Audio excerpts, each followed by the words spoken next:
بسم الله الرحمن الرحيم.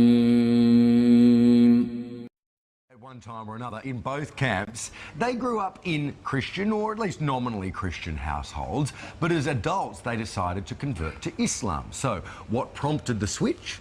Susan Carland is a lecturer at Monash University in Melbourne, David Stanley is an electrician from Sydney, and Stacey Mohammed is a 25-year-old mum from Brisbane. Good morning to you all, and thanks for joining us. Good morning. Susan, if I can start with you, what prompted your decision to convert to Islam? I think I was a teenager when I became Muslim, and I think it was when I was a teenager I started just to have big questions about life, the universe and everything, and I started to explore lots of different answers to those questions, and much to my surprise, Islam seemed to be the one that continually came back to me with the answers that made the most sense to me. So eventually, yeah, when I was 19, I decided to convert. You say you were nominally Christian beforehand. Was your faith always a strong part of your life? Yeah, absolutely. I knew that I always believed in God, and I was raised in a household where we did go to church and those sort of things. And so it was always a very big part of my life and always a very positive part of my life. But I think when I was in my teens, I just started to wonder if I believed what I did because I thought it was true, or if it's just what I'd been raised to believe. And that's what sort of prompted the outward exploration, I guess. Mm. Okay, this is really interesting. David, describe your life before you converted to Islam. Typical young Aussie guy. Used to go out and, drink, smoke, have fun, just do crazy things. Also, I used to be quite a racist. Yeah, right. Yeah, and I didn't like Muslims at all. What did you know about Muslims before you became what I thought I knew about Muslims? Okay, so firstly, what I thought of Islam is I actually thought Islam was a place, and Muslims came from this place, and they hated everyone, and whoever wasn't a Muslim, I thought they wanted to convert them, and that was it. They're all from Islamabad.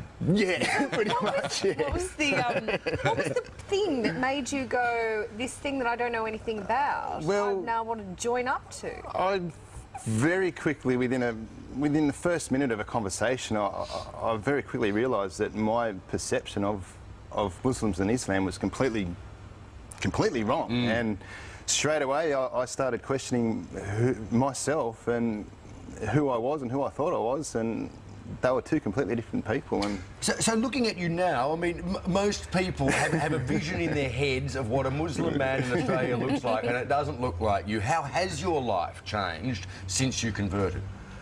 More on a personal level, physically, like looking after myself a bit better, not drinking, not smoking, which I really wanted to fix up quite some time prior to that, but I just needed that initial kick.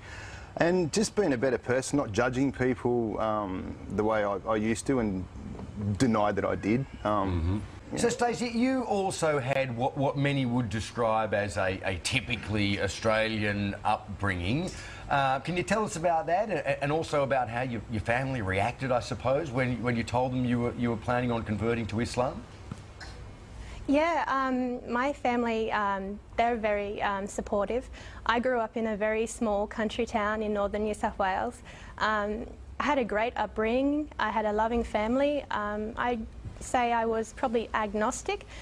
So I didn't really tell them about my journey because it was really inner journey rather than, telling everyone about what I was thinking about doing. And I started about 2008, so when I told them in 2010, they already had sensed that there was some changes within, so they handled it really good. And I would say that we're probably closer now that I'm a Muslim than before. Very interesting. Stacey, when you hear about a terrorist attack that is carried out in the name of Allah, how does that resonate with you, and how far removed is that sort of behaviour from your actual religion?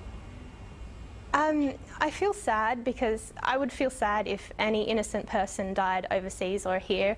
Doesn't matter what religion, any innocent person's death is quite sad.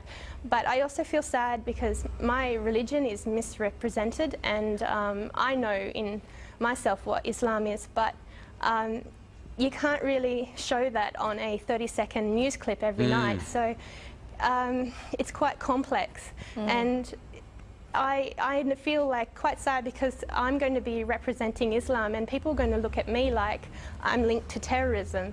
So that's not how I want my life to be and how I want my son's life to be when he grows up. So it's quite sad. It's interesting, isn't it? You know, the media and in fact the public, I think, concentrate on the excesses of a particular group of Muslims, regards to the treatment of women, for example, regards to you know, terrorist activity. But we don't look at the Irish, for example, who blew each other up for, you know, 100 years and say, oh, it's because they're Christians, they're all terrorists. You know, we don't look at. It's the world's fastest growing religion, Islam. The Chicago area alone, home to an estimated 400,000 Muslim faithful. Tonight, why some people are making the switch to a religion many Americans have trouble understanding. Mark Saxenmeyer has our special report. This is the story of 3 Chicagoans, all raised as Christians, all who decided to ultimately reject that religion. Internet is down. Nadira Rodriguez Muhammad grew up Catholic, but found herself constantly questioning the long-held beliefs of her family. I always felt that something was missing for me. Ian Bushner is a law student at the University of Chicago. I felt like that there wasn't a God. Whitney Nichols is a new Loyola grad who grew up in suburban Streamwood. I guess what I was really looking for was what felt most natural and most logical. Old Europe is looking less and less European these days, and that's giving rise to a clash of cultures. Correspondent Greg Burke reports from Brussels. When you think about Brussels, Belgium, you tend to think about the heart of old Europe, a city that's been standing there for centuries, a place where visitors find lots of excellent beers and very fine chocolates. Think again. Think about one of the biggest and youngest Muslim populations in Europe. Important to know that the capital of Europe, Brussels, the capital of Europe, will be Islamized within 10-20 years. A former bullfighting arena in Barcelona. Bullfighting is now illegal in this part of Spain. So this arena has been turned into a business space. But Muslims would like to turn others into giant mosques. This is not Saudi Arabia, it's Spain. But Spain is undergoing a transformation. Muslims who once ruled most of Spain are returning in large numbers. In the city of Salt, parents have come to pick up their children from school. Muslims already make up 40% of the city's residents, and will soon be the majority. Muslim armies conquered most of Spain, calling it Al-Andalus. They would not be completely expelled for 700 years, the year Columbus discovered the New World. And now Muslims are returning, and polls suggest they're not returning in order to be Spaniards. A Pew survey found that 7 out of 10 Muslims in Spain think of themselves as Muslim rather than Spanish. Sometimes the numbers tell the story. Case in point, the world's Muslim population is growing by leaps and bounds. Right now on Connect the World, we want to examine, though, the impact of a growing Muslim presence across the globe. We'll start with Richard Green, who crunches the numbers and tells us why it's happening. 20 years ago, there were just over 1 billion Muslims in the world. 20 years from now, there will be just over 2 billion.